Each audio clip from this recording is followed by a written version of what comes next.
होलिया में होता मोर पिया रंग के कारण खेला भैया। होलिया में होता मोर पिया रंग के कारण से खेला भैया।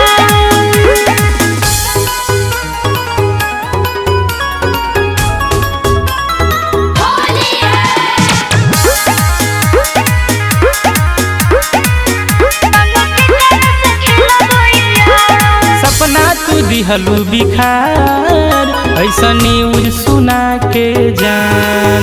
रंग होली के कैलू तू फीका सब तोड़ी के मोरे अरमान।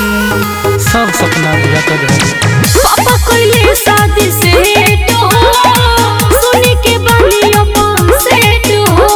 काहे हो रंग के कला संगी अब खिलब यार। होलिया में होता मोर पिया रंग के कारण खेला भैया। होलिया में होता मोर पिया रंग के कारण से खेला भैया। रंग के कारण से खेला भैया।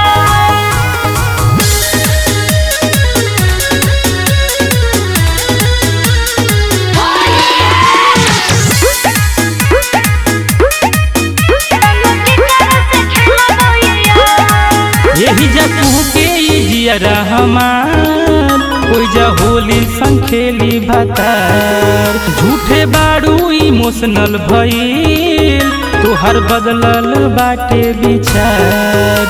काहे ऐसे करत रे ऐसे न बोलते हो जनुआ रे सबके पसंद बाबे सोनुआ रे।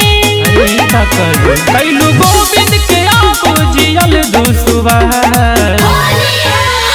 होलिया में होता मोर पिया रंग के कारण खेला भैया। होलिया में होता मोर पिया रंग के कारण से खेला भैया। मिक्स बाय अभी रिकॉर्ड्स दिल्ली।